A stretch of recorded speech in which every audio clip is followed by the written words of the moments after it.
The smartest person from your physics class probably isn't solving fusion energy, she's making PowerPoints in Canary Wharf.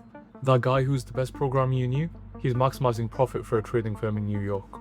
Every year, some of the brightest scientific minds quietly disappear, not into research labs or engineering startups or biotech firms, but into finance. And it's not a coincidence, it's how we've built the system. If you happen to peruse the corporate cesspit that is LinkedIn and search up any major financial institution, hedge funds, trading firms, investment banks, consultancies, you'll start to notice something strange. A large chunk of their employees don't come from finance or economics or business, but from maths, computer science, physics, chemistry, engineering, even biology and medicine. And it's not just a coincidence, it's how we've built the system. These companies don't just take in science graduates, they actively recruit them. They scout out the top percent from a handful of universities and offer them eye-wateringly high salaries in exchange for their 20s. This transition is very real. The elite STEM graduate to finance role pipeline is very real and very strong. I feel like we should talk about it more. Now, who am I to talk about this? Well, I grew up in a relatively socioeconomically deprived area, one of those postcodes that makes you eligible for every single location-based income support scheme. Where I'm from, in my area, an income of around £25,000 a year is pretty solid. 30,000 is pretty good. And 40,000 is impressive. In fact, the richest pockets of my area have an average income of 44,000. That's what success looked like to me as I grew up. I wanted a career where I could earn 40, maybe even 45,000. And then I got accepted into an elite university, specifically Imperial College London. And for the first time in my life, meeting people from so many different backgrounds from all over the globe exposed me to a completely different world. It showed me how much money there actually is in the world, how deceptively attainable that level of wealth is once you've gotten through the door of an elite university. The moment my eyes really opened and when I started to see the world differently was that canon moment when you all start hurriedly looking for internships and graduate schemes. And here I discovered the world of finance. Investment banks, trading firms, hedge funds, private equity, mergers, acquisitions, risk, insurance, analysts for this, that and the other. To me, it was all the same. I didn't even know 90% of those jobs existed or what they even meant. But I know how to read numbers, and I was seeing some pretty high ones.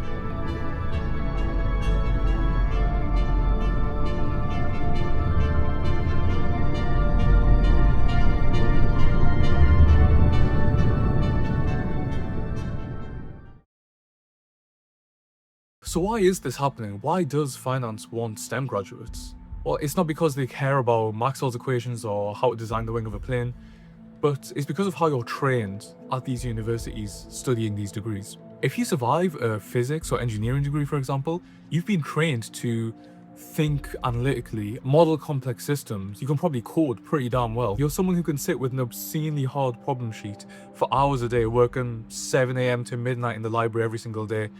And you've been molded perfectly for a career in finance, whether you realize it or not. You can teach almost anyone financial theory or economics, but you can't teach anyone how to endure insane stress for 100 hours a week.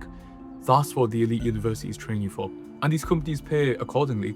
All the things these companies do, researching the financial situation of a company, or calculating whether or not to make a trade, or, analyzing the risk of a financial decision. These are all just applications of the skills and competencies we've built up in our maths and science degrees. And this is the thing, when faced with two options, both of which you're perfectly suited and trained for, a career in science just cannot compete. Let's break this down financially. So let's assume we're in the UK, you do a bachelor's degree for 3 years, a master's for another 1 or 2 years. Let's just assume you did a 4-year integrated master's. So you enter a PhD for the next 3 or 4 years on a salary of somewhere between £18,000 and £21,000. Then at the age of around 25-ish, you do a few years of postdoctoral research. You're on a salary of maybe £30,000 to £35,000. Then in your early to mid 30s, you're leading your own team of researchers on a salary of say £40,000 to £45,000. Obviously, if you have a particularly impressive grant or you have a lot of things on the side, that number can be a lot higher. And this path is a long-term investment, and even so, in academia, your salary in your entire career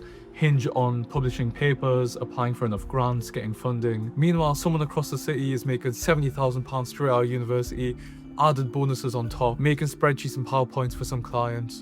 Hey, it's me from the future.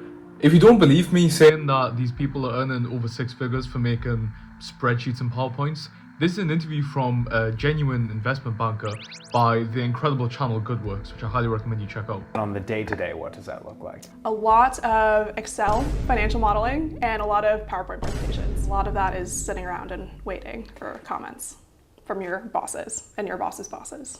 Sounds electric. First year in investment banking, what's the salary expected to be? Depending on how the market's going, 60 to 80. To translate this for poor people, by a buck, what do you mean? 100,000. They have rapid salary scaling, become senior analysts in a matter of years. Before you know it, they're on six figures, and if you're good enough, that number just keeps climbing. That's why here in the world of academia, filled with all those people who sacrifice the salary to pursue scientific knowledge, those who enter these finance roles are generally looked down upon for selling their souls, killing their potential, and corrupting their morals to go earn six figures trading, I don't know, seal blubber on the Colombian Stock Exchange. Or even work at an investment bank which profits from war, or even a company that funds war. Suddenly it's also a question about morals and ethics. You know, these financial companies aren't exactly known for always being the good guys. In fact, they rarely ever are. There's a general atmosphere of disapproval of the tragic reality of more and more young people giving up their dreams to go chase money. Because let's be real, no child wants to be the managing director of a private equity firm when they grow up.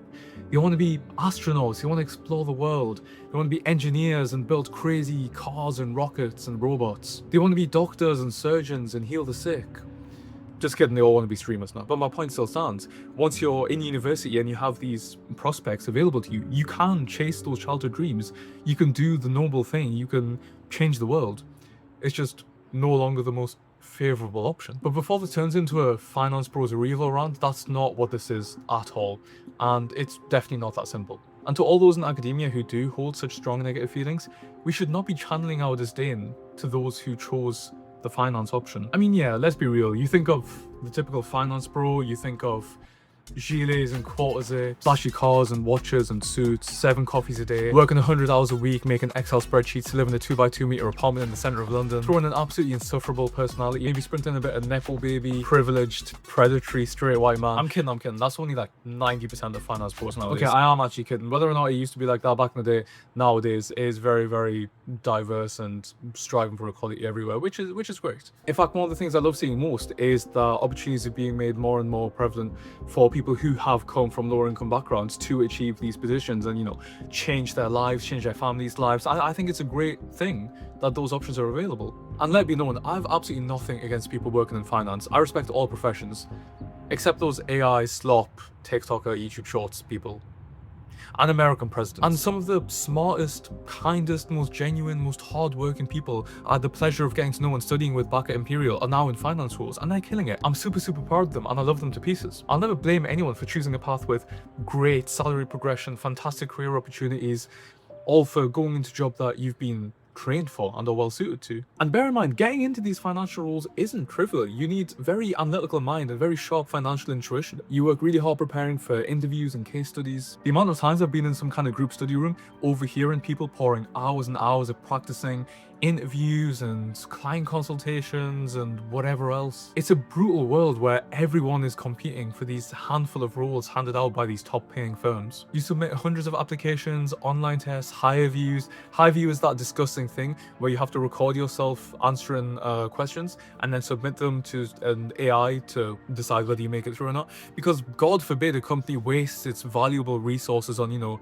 real human interviews. You try and get your foot in the door early to secure a spring week in second year, try work really hard to convert that into a full summer internship at the end of third year, work even harder to convert that to a full-time graduate role after you've graduated, then work really hard to exit out of that into private equity or investment banking or risk or trading or whatever else.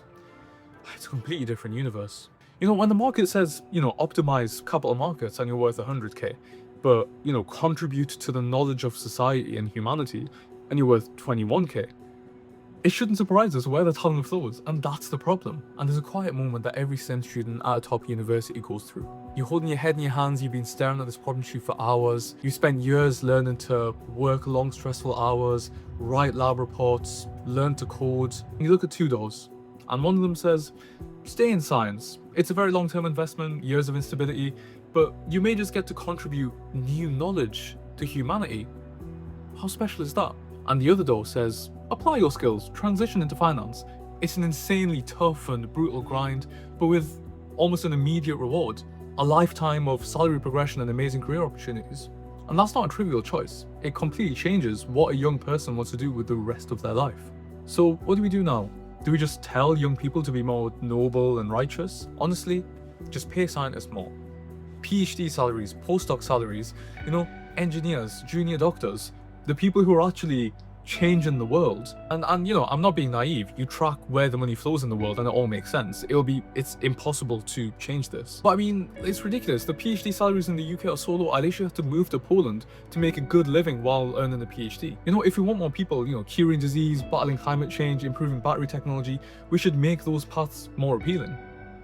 Like, the smartest person in your lecture hall should not have to choose between intellectual contribution and financial freedom.